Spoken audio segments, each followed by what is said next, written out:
Assalamualaikum warahmatullahi wabarakatuh.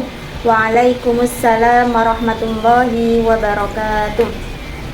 Halo anak-anak, bagaimana kabarnya hari ini? Semoga kalian semua sehat dan bahagia selalu ya. Hari ini kita absen dulu. Hari ini hadir semuanya? Oke, alhamdulillah hadir semuanya ya. Seperti biasa, sebelum kita memulai pelajaran kita hari ini, kita membaca doa terlebih dahulu supaya apa yang kita pelajari hari ini bisa bermanfaat dan berkah buat kita semua. Berdoa mulai. Bismillahirrahmanirrahim. Allahumma nawwir qulubana binuril ma'rifah wa ilmil mukasyafah wal basirah wal iman wal islam wal ihsan. Amin ya rabbal alamin. Oke, sebelum kita mulai pembelajaran kita hari ini, mari kita bernyanyi terlebih dahulu biar pembelajaran kita hari ini tambah semangat. Kita bernyanyi Hayya Bina ya. Mari kita buka pelajaran kita. Hayya Bina naftahu ta'limana. Kita mulai ya, bersama-sama kita bernyanyi. 1, 2, 3. Hayya Bina naftahu ta'limana. Hayya Bina naftahu ta'limana bi'ayyil lugha bil-lughatil arabiyyah bi'ayyil lugha bil-lughatil arabiyyah. Hayya bina naftahu ta'limana. Hayya bina naftahu ta'limana biijtihadin likay nakuna sa'ida biijtihadin likay nakuna sa'ida. Oke, selanjutnya kita mulai pelajaran kita hari ini. Oke, pelajaran kita hari ini tentang Al-Quran sebagai pedoman hidupku. Sebelum kita ke materi inti, kita harus mengetahui tujuan pembelajaran kita dulu. Ada 4 tujuan pembelajaran. Yang pertama yaitu peserta didik dapat menjelaskan pengertian Al-Quran dan hadis. Yang kedua, peserta didik dapat membedakan fungsi Al-Quran dan hadis. Yang ketiga, peserta didik dapat menerapkan nilai-nilai Al-Quran dan hadis dalam kehidupan sehari-hari. Yang keempat, peserta didik dapat berperilaku sebagai seseorang yang mencerminkan cinta Al-Quran. Al-Quran adalah kalamullah yang diturunkan kepada Nabi kita Muhammad Shallallahu Alaihi Wasallam sebagai sumber utama dan sebagai pedoman hidup kita. Dan selain Al-Quran ada juga hadis. Hadis itu termasuk sumber kedua setelah Al-Quran. Al-Quran, ada yang tahu apa sih Al-Quran itu? Ada yang tahu anak-anak? Oke, padahal kita sehari-hari sudah membaca Al-Quran, tapi ada loh yang belum tahu apa arti dari Al-Quran itu. Oke, Al-Quran kita bahas ya. Al-Quran dari secara lughawi atau secara bahasa, Al-Quran itu dari kata dasar Qur'anan yang artinya bacaan. Sedangkan Al-Quran dari kata kerja qara'a yaqra'u yang artinya membaca. Al-Quran, di dalam lafaz Al-Quran ada alifnya, Al-Quran. Alif di dalam lafaz Al-Quran ini mempunyai makna tersendiri. Ada yang tahu apa sih makna dari alif dalam lafaz Al-Quran? Alif dalam lafaz Al-Quran itu mempunyai makna kesempurnaan, bahwa Al-Quran itu sempurna dalam segala hal, sempurna dalam bacaannya, sempurna dalam kandungannya, sempurna dalam redaksinya. Bahkan tidak ada seorang pun yang bisa menandingi kesempurnaan Al-Quran. Soalnya Al-Quran itu sangat-sangat sempurna sehingga tidak ada yang bisa menandinginya. Al-Quran itu bukan ucapan Nabi, juga bukan ucapan malaikat, bahkan juga bukan ucapan para makhluk. Tetapi Al-Quran itu murni kalamullah, murni ucapan Allah, murni kalamullah yang diturunkan kepada Nabi Muhammad Shallallahu Alaihi Wasallam. Al-Quran adalah kalamullah yang diturunkan kepada Nabi kita Nabi Muhammad Shallallahu Alaihi Wasallam secara mutawatir, dan yang membacanya dinilai ibadah, baik kita membacanya di dalam sholat atau di luar sholat, kita membacanya dinilai ibadah. Bahkan tidak membaca saja dinilai ibadah, kita mendengarkan Al-Quran itu juga bernilai ibadah. Kita apalagi ya, kita melihat Al-Quran itu juga dinilai ibadah. Nama-nama lain dari Al-Quran, nama-nama lain dari Al-Quran itu banyak. Dalam Al-Quran banyak disebutkan. Salah satunya yaitu nama lain dari Al-Quran yaitu Alkitab, yang mana sudah disebutkan dalam Al-Quran surat Al-Baqarah ayat 2. Yuk kita baca ayatnya, kita baca bersama-sama. A'udzu billahi minasyaitonir rajim. Bismillahirrahmanirrahim. Dzalikal kitabu la raiba fihi hudal lil muttaqin. Shadaqallahul azim. Yang artinya kitab yaitu Al-Quran ini tidak ada keraguan sama sekali, dan Al-Quran sebagai petunjuk bagi mereka yang bertakwa. Jadi Al-Quran itu tidak usah diragukan lagi kandungannya. Al-Quran itu juga sebagai petunjuk bagi orang-orang yang bertakwa.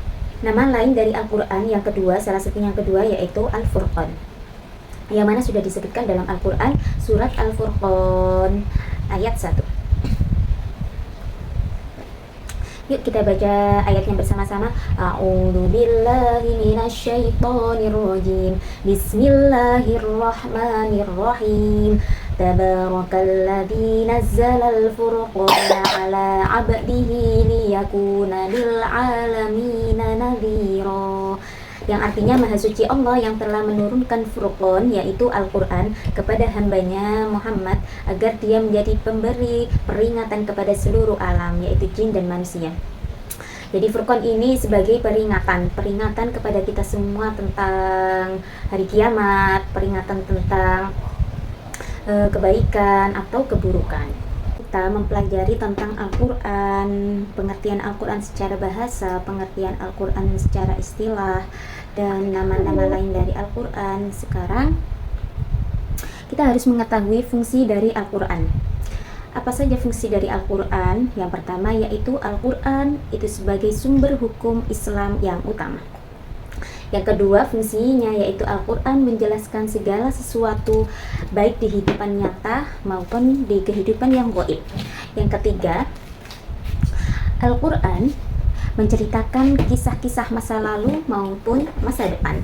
Yang keempat, fungsi Al-Quran sebagai petunjuk, baik petunjuk buat orang muslim maupun non-muslim. Yang kelima, fungsi Al-Quran yang kelima yaitu untuk penyempurna kitab-kitab sebelumnya, yaitu kitab Zabur, kitab Taurat, dan kitab Injil. Lalu fungsi Al-Quran dalam kehidupan sehari-hari kita juga ada loh. Salah satunya yaitu Al-Huda. Al-Huda itu petunjuk. Jadi Al-Quran itu sebagai Al-Huda, petunjuk bagi kita umat muslim maupun non-muslim, sebagai petunjuk menjalani kehidupan kita di dunia ini untuk menabung bekal di akhirat kelak. Dan yang kedua yaitu fungsi Al-Quran dalam kehidupan kita yaitu Al-Furqan. Al-Furqan itu pembeda mana yang hak, mana yang batil, mana perbuatan yang baik, mana yang buruk. Setelah kita mempelajari tentang Al-Quran, selanjutnya yaitu tentang hadis. Masih semangat ya anak-anak? Harus tetap semangat ya untuk belajar. Jadi setelah kita mempelajari tentang Al-Quran, nama-nama lain dari Al-Quran, pengertian Al-Quran dan lain-lain, sekarang kita lanjut ke materi selanjutnya yaitu tentang hadis. Apa sih hadis itu? Ada yang tahu? Hadis menurut bahasa yaitu baru atau cerita atau tidak lama. Sedangkan hadis menurut istilah yaitu segala sesuatu baik berupa perkataan, perbuatan, penetapan, dan sifat yang berasal dari Nabi Muhammad Shallallahu Alaihi Wasallam. Setelah kita mengetahui pengertian hadis secara istilah, lantas seperti apa sih perbuatan, perkataan, ketetapan, himmah Nabi itu? Mari kita jelaskan ya. Untuk perkataan yang dimaksud di sini adalah segala yang pernah diucapkan oleh Nabi Muhammad Shallallahu Alaihi Wasallam dalam berbagai bidang seperti syariat, akhlak, akidah, pendidikan, segala sesuatu yang pernah diucapkan oleh Nabi Muhammad Shallallahu Alaihi Wasallam. Sedangkan perbuatan yaitu segala sesuatu yang dilakukan oleh Nabi Muhammad Shallallahu Alaihi Wasallam, seperti tata cara haji atau tata cara sholat ataupun tata cara seperti tata cara zakat. Sedangkan takrir atau ketetapan Nabi Muhammad Shallallahu Alaihi Wasallam itu terjadi ketika beliau Nabi Muhammad melihat tingkah laku para sahabatnya, kemudian Nabi Muhammad mendiamkannya atau menegurnya atau dengan respon yang lain. Yang terakhir yaitu himmah. Himmah di sini ada 3 bentuk. Yang pertama silsilah atau nasab Nabi. Yang kedua akhlak Nabi. Yang ketiga keinginan Nabi Shallallahu Alaihi Wasallam. Contoh keinginan Nabi, tahun ini Nabi Muhammad berpuasa tanggal 9 Muharram, dan tahun depan Nabi ingin puasa lagi pada tanggal 9 Muharram. Di sini termasuk contoh dari keinginan Nabi yang himmah. Selanjutnya yaitu fungsi hadis terhadap Al-Quran. Ada yang tahu nggak apa saja sih fungsi hadis terhadap Al-Quran? Fungsi hadis terhadap Al-Quran. Hadis memiliki 4 pokok fungsi terhadap Al-Quran. Apa saja itu? Yang pertama, menetapkan hukum yang belum ada di dalam Al-Quran. Yang kedua, merinci ayat-ayat yang masih mujmal atau ayat-ayat yang maknanya masih umum. Fungsi hadis terhadap Al-Quran yang ketiga yaitu hadis berfungsi sebagai yang mengukuhkan hukum yang sudah ada di dalam Al-Quran. Yang keempat, fungsi hadis terhadap Al-Quran yang terakhir, yang keempat yaitu hadis itu mempersempit atau membatasi ayat-ayat Al-Quran yang memiliki makna yang masih umum. Nah, setelah kita mempelajari tentang Al-Quran dan hadis, pengertian Al-Quran, macam-macam nama lain dari Al-Quran, hadis, fungsi hadis, pengertian hadis, fungsi Al-Quran, selanjutnya apa kesimpulan dari materi kita hari ini? Oke, kesimpulan materi kita hari ini yang pertama yaitu Al-Quran adalah kalamullah yang diturunkan kepada Nabi Muhammad Shallallahu Alaihi Wasallam secara mutawatir dan membacanya dinilai ibadah. Yang kedua yaitu hadis. Hadis adalah segala sesuatu yang disandarkan kepada Nabi Muhammad Shallallahu Alaihi Wasallam, baik berupa perkataan, perbuatan, atau ketetapan dan sifat.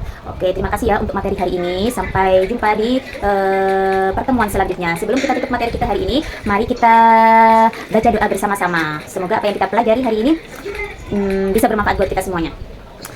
Bismillahirrahmanirrahim. Allahumma inna istawda'naka ma qad 'allamtana farduduhu iyana indah iyadina ilayhi birahmatika ya arhamar rahimin. Subhanakallahumma wa bihamdika asyhadu an la ilaha illa anta astaghfiruka wa atubu ilaik. Subhana rabbika rabbil 'izzati amma yasifun wa salamun 'alal mursalin walhamdulillahi rabbil alamin. Wassalamualaikum warahmatullahi wabarakatuh.